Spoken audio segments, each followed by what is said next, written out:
Well, my friends, here we are. Episode 32, the final, concluding episode of Liam Small, Abridges, A History of Newfoundland by D.W. Prowse. 15 to 20 pages at a time, every day or every other day, or how it doesn't matter anymore until the bars reopen, which they haven't. I'm probably never going to again. Guys, this is it. This is the last little installment. The part of Newfoundland history that happens between 1892 and 1895. I couldn't be happier to be here with you guys. Do you know we started this journey? It was like over 1,000 years ago, and what feels like over 10,000 pages ago. But yeah, it's here. It's the last one. It's the last one I have to commit to. Now, I realize I have promised a couple of bonus episodes in coming days or weeks or months. Who cares? We've got nothing but time. But yeah, there'll be a little bit on St. Pierre, Labrador, the Telegraph, the Railway, blah, blah, blah. I'm drinking a fancy mixture of vodka, tap water, Mio, and lime juice.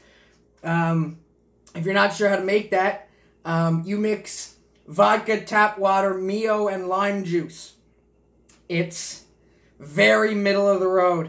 Anyway, I guess, fuck it. Without any further ado, let's wrap this bad boy up. Okay, let me just bring up my notes here. Okay. So, in the last episode, we talked exclusively about the Great Fire of 1892, which fucking sucked. Burned 3/4 of the city to the ground. We lost, $15.2 million after the insurance paid us back. Wasn't a very good time to be around.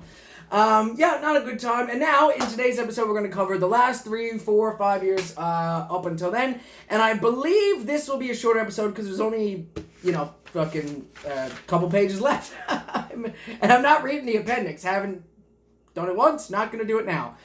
Okay, so after something wet on my table here. Anyway, so after the Great Fire of 1892, the city, it's ruined. And okay, so now in 1893, so we're done talking about the Great Fire for, by and large. So now it's 1893, and we go on to hold yet another election, which I imagine was probably a pretty important election given the state of the city at the time. You're trying to elect who's gonna fucking dig us out of this mess.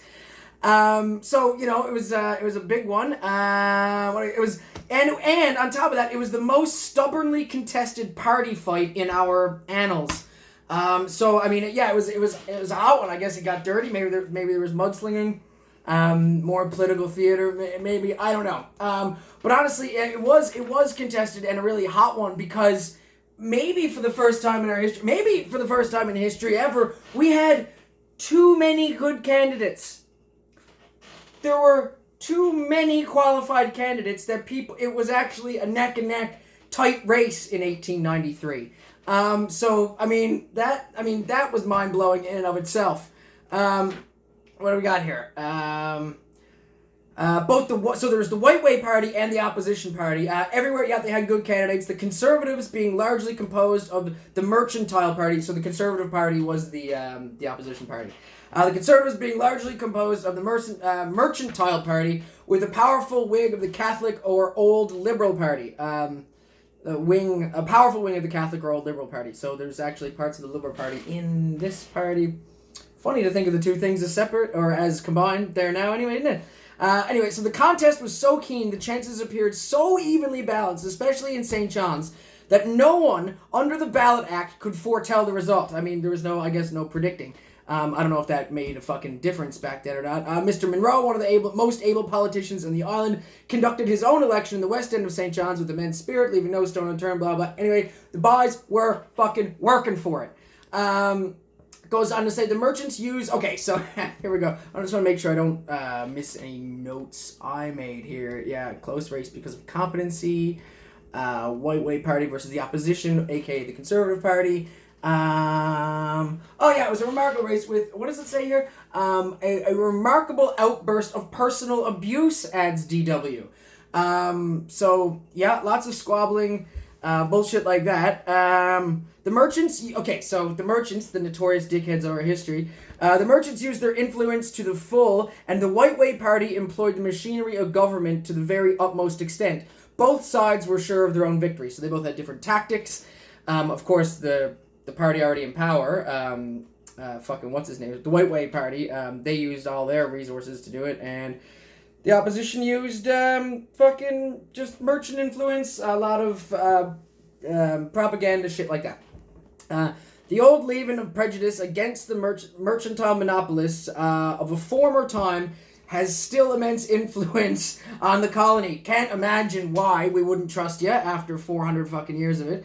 Antagonism between capital and labor shows in a very pronounced degree under the Ballot Act. This feeling and the unlimited use of the machinery of government gained the day for the White Way Party. So the White Way Party has retained their seat in government, and everyone was pissed. I mean, except obviously the guys in power. But I mean, it was hotly contested. No one was happy, and I'm pretty sure they got on like a bunch of children about it.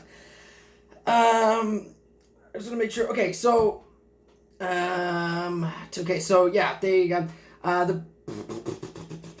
Okay, it should always be remembered that the fishery business, like ours, is a most precarious enterprise. It is exposed to 1,000 accidents, from the dangers and perils of the sea, from the chances and changes of a veritable climate, quite apart from the risks and markets abroad. Whatever great fortunes were made in the old days, they were not gained now. Occasional large profits are a necessity in such an exceedingly risky business. The men who stir up strife between capital and labor in the colony are no true friends of Newfoundland.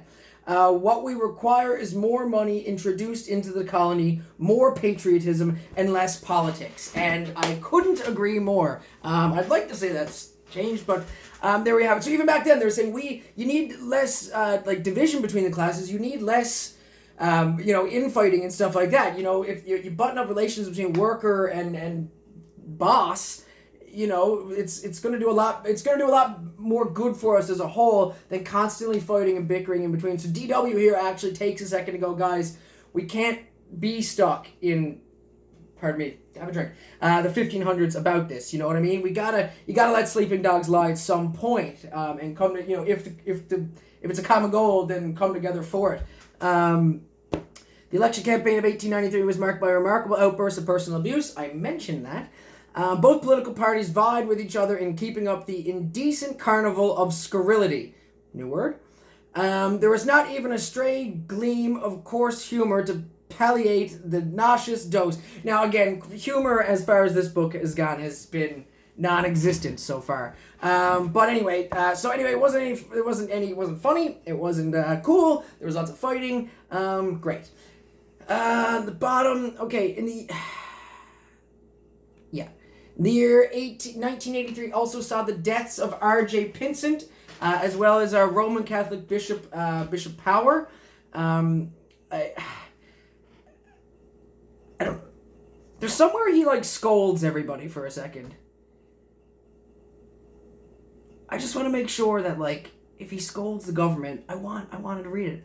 Anyway, okay, so he's just talking about these two guys who died. First, he's talking about Sir R.J. Pinsent. His clear intellect, his untiring industry, and his intense love of his profession combined to make a lawyer who would have been an ornament to the bench of the bar of any portion of Her Majesty's dominions. Sir Robert's courtesy and kindness to the bar, I guess he's just paying now. At this point in history, he's just paying respects to his fucking colleagues who are dead, I think. And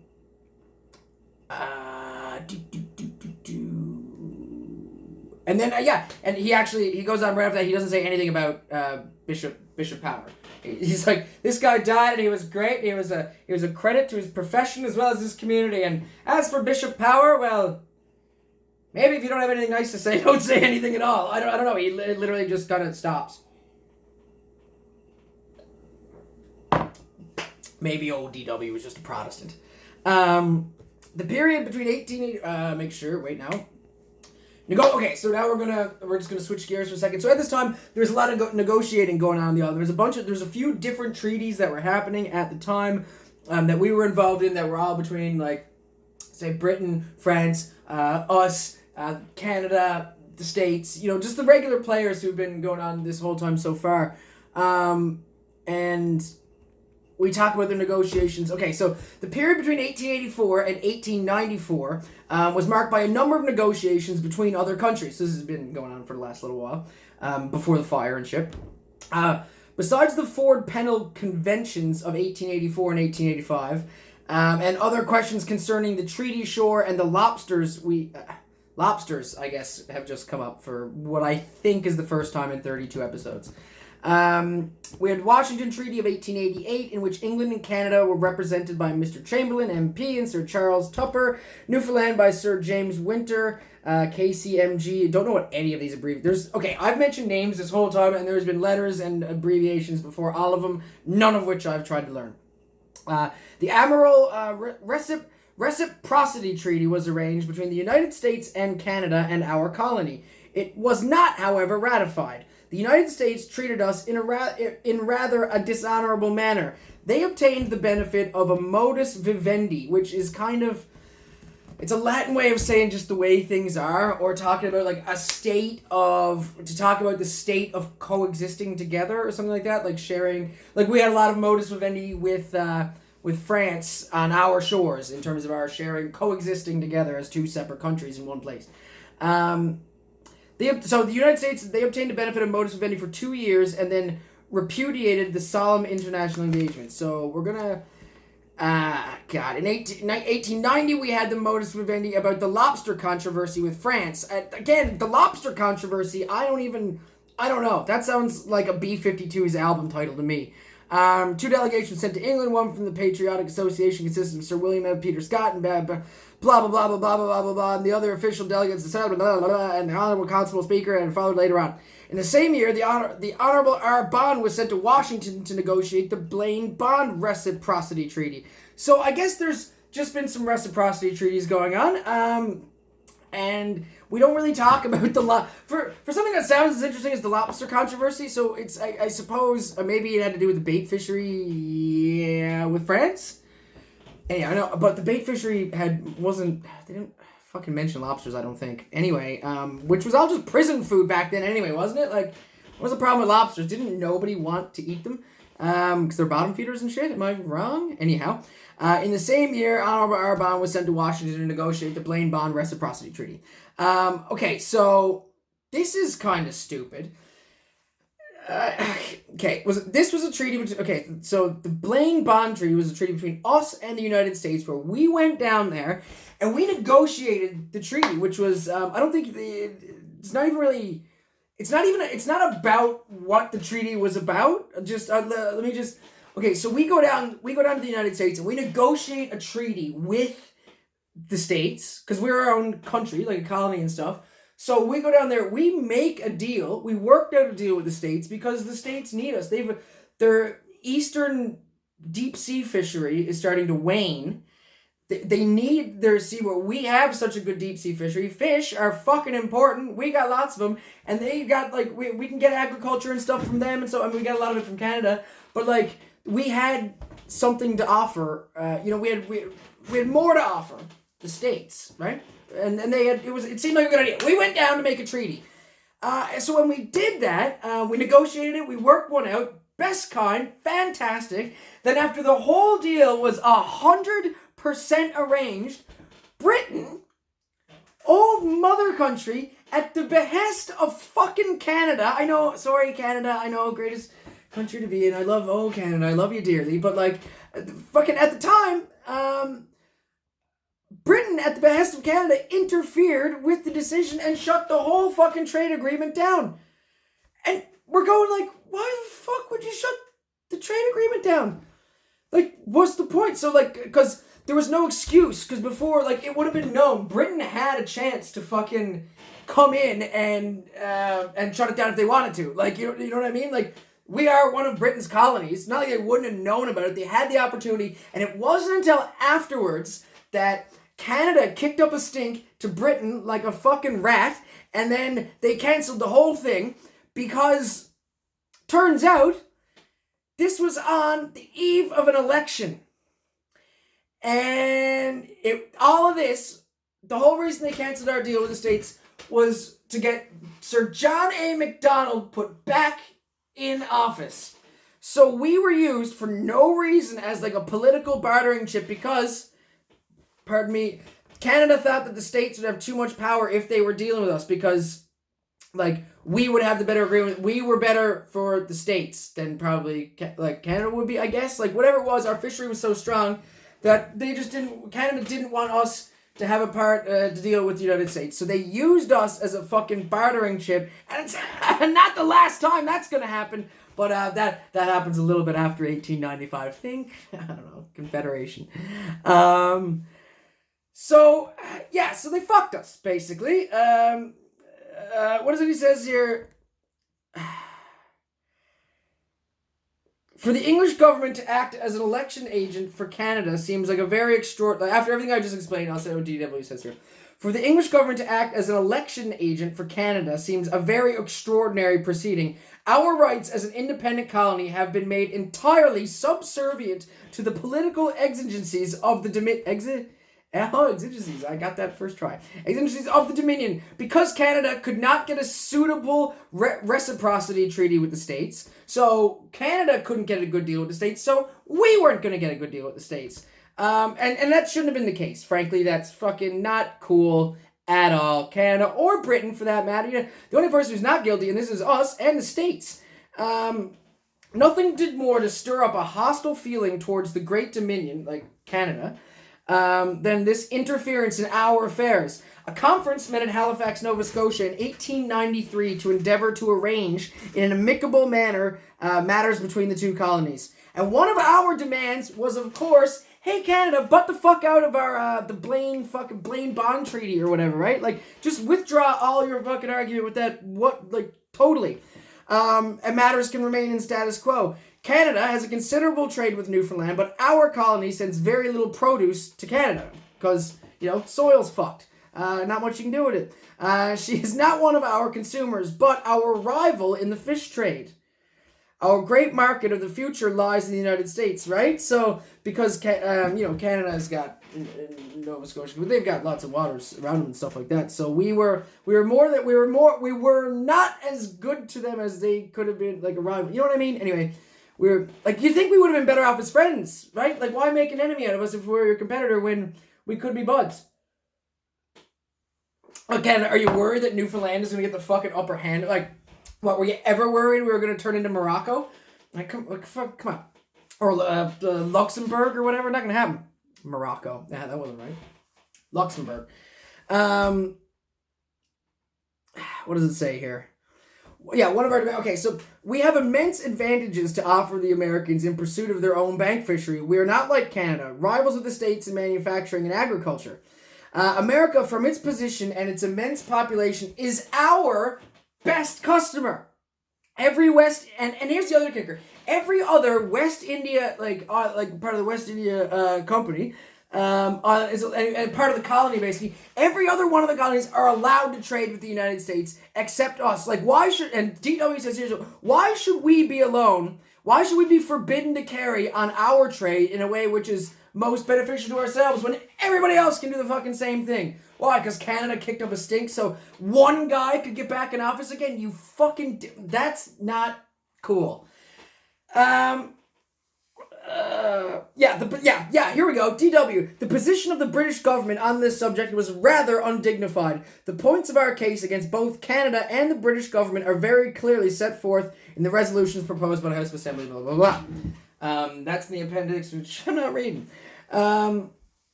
He says, any fair-minded person reading the correspondence on the intended treaty will be convinced, first, that the Secretary of State for the Colonies authorized Mr. Bond to negotiate... Okay, so this is where DW just makes a case that it's fucking ridiculous that this even happened. He's just like, clearly anybody can see that he went down there, this was totally discussed, Britain had ample time to correct this thing, and there we go, right? So that should have just been a friggin' given. What else we got here?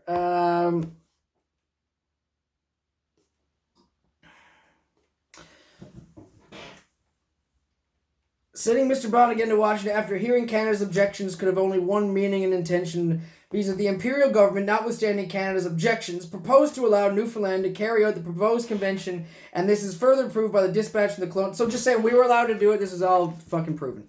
I kind of went over that. Where am I? I'm getting behind myself in my notes here. I think DW like fucking threatens Canada here. He says, yeah, DW throwing down. He's not. He's a judge, right? And like we're our own country, and this is like this is happening. He's DW at this point is not only born. He's a grown man. He's working in law. He sees it and he's disgusted by it. He says in the negotiations now going forward between the governments respecting the union of Newfoundland with the Dominion, it is to be hoped that the Canadian statesmen will show themselves liberal and even generous towards the colony. Otherwise, they will make the path of the island delegates very thorny and difficult. Is that saying like, what? Like after how you just fucked us, I swear to God, if going forward we don't have a good working relationship, it's gonna get pretty friggin' sticky from here on out, right? Like it just, which I think that is fair at the very least to say. What does it say? No terms whatsoever will satisfy the opponents of the Newfoundland government, but if the conditions if they're reasonable, we can figure it out. DW mentions for a second that there is an option of turning the island into a crown colony, which would mean as in like crown as in like actually part of Britain. We wouldn't be like our own island anymore, but it just didn't make sense. DW just mentions that it's a possibility, but it's just not a realistic one, because they wouldn't have wanted to deal with us. It wouldn't have made sense. We've been self-governing. We fought fucking hard enough for our own government, as we've spoken about. What else we got here? Fuck's sakes. Not only does DW get angry for a second, I think it says DW actually, not only does he get mad, he gets a little disappointed. All right, he says, this is great. So DW states here that the whole of this chapter was printed in 1894. So he had planned to finish the book in 1894. And the book was intended to end with that year, owing, however, to my absence from England, final publication was delayed until 1895, and in order to bring this history up to date, it becomes my very unpleasant duty to comment on the disasters and disgrace of 1894. These events are too near, some of the details are still in sub judice, working it out, and the whole circumstances are too recent to be calmly discussed and impartially considered. All the facts want to be brought forward, and a certain distance of time and space allowed before we can fairly adjust the blame for all of these disasters and humiliations. One thing, however, comes out very clearly, that merchants and politicians on both sides have helped to bring the unfortunate colony into disrepute by the fierce rancor and bitter personal hate which characterized their party struggles. In their mad desire for revenge on each other, true patriotism disappeared, and the vital interests of our unfortunate colony were entirely ignored.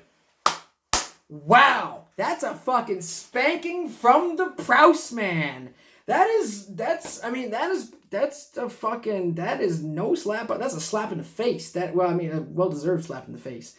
And it's true. They're infighting, they're bullshit, and all their squabbles, and it's been going this way for hundreds of years. I mean, anybody who's followed, and thank you to anybody who has, but up to fucking episode 32, you'd see by now that, like, without any info, I mean, Lord knows, but maybe without the French too, no offense to my lovely French friends, but if we hadn't had all the fighting and the bickering, we all could have gotten a lot further than we have now. Honestly, it seems like so far the only people who have been any bit reasonable to us were the Spanish, and frankly, we were just kind of dicks to them because of the French, right? Like, no real issues with the Spanish. There was a few Turks around for a bit, not sure what that was about, and then Canada's being jerks. I don't know, man. The States have actually always been pretty good to us too, except we got tangled up as loyalists in the independent war. But other than that, I mean, that was a pretty good argument to be made that we probably should have been part of the United States. Listen, I don't want to say that the way it sounds, but there you go. Maybe things have been different. Okay, so after the spanking that DW just gave anybody in like a position of power back then, which is cool again because he's in a position of power, he's basically saying to like his colleagues, like, you ought to be ashamed of yourselves. Like he waited to finish the book to basically say, fuck you guys. That's amazing to me. Added pages to the documents to be like, oh, by the way, you suck. Okay, so anyway, after the 1893 election, the losing Merchant Party, who was the opposition party, or the Conservative Party, they vowed revenge on the White Way Party and vowed to ruin the party leader. Because, that's what fucking adults do. You take revenge. After you lose, you go out and seek revenge and try to besmirch the leader of the winning party. Wait, that sounds familiar too. Wow, a lot of ends tying up here. Well, we haven't really... Is it 1895? So page 535 just says here, persons well acquainted with Newfoundland politics see clearly that there was no real principle involved, that there was not a pin to choose between Goodridge and the White Way politicians, that this clever political trick to kill Sir William, all the turmoil, but not to kill Sir William, but, his reputation. So Goodridge was the party leader of the Merchant Party, by the way. So Goodridge, White Way. But just because it's called the White Way Party does not mean that his name was White Way. We're talking about Sir William. I think I've got that straight. Sir William. Anyway, all the turmoil, disorder, and bad feeling caused by these election petitions and the contests they created, the disgrace and degradation of the colony were simply the outcome of rage and vindictiveness. These are supposed to be leaders. They're acting like children. They still do. In the distribution of patronage and the allocation of public work to their supporters, the White Way Party continued the bad practices of their predecessors, and the Goodridge Party did much the same. So here's the thing: just to say that the White Way Party won doesn't mean that they were good guys either. Like, everyone's at fault here. Remember when I said at the beginning we had all these good candidates? Well, we did, and then it turns out they all acted like a bunch of fucking children after the fact. What a state of affairs. Okay, it's because, again, it's not about whether they were right or wrong. It was just like, it's how you conduct yourself that matters. What a fucking, okay. What do we got here? DW, again, another spanking. How any set of politicians aware of the condition of the colonial finances and, as directors of the banks, cognizant of the state of the trade, could have ventured into this wild career and rushed the island down headlong to ruin seems utterly unintelligible, except on the supposition that duum deus, a more Latin that I'm not familiar with, but anyway, basically saying that except for the fact that the real interests of the colony were never considered to begin with in the first place. No one can deny that the findings on the election petitions were technically right. So that's to say that the guys, like I said, the opposition weren't wrong, it's just the way that they did it. But the manner and mode of delivering the first judgment was, to put it in the mildest way, not judicious. The first decision, which was to govern all the cases, should certainly have been the act. So it never should have been contested. It should have just been said, done. But no, when we got into debating it, we got all childlike about it. It should have just been said, done, and instead of, it should have been the act of one judge, the guy in charge of that, and that'd have been it. Instead of making too many cooks in the kitchen. Too many cooks is all it was. Okay. Now, we're up to 1895. And I ask you, over the last couple of 100 years, Newfoundland has seen some disasters. And my friends, have you got one more in ya?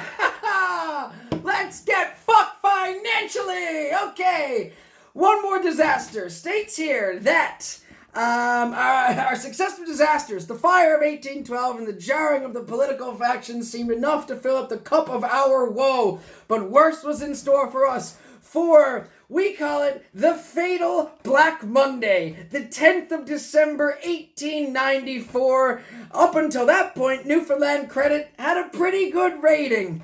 Our principal monetary institution, the Union Bank, had for 40 years maintained the highest reputation at home and abroad, while suddenly credit, financial reputation, confidence in both the mercantile houses and the banks fell like a house of fucking cards.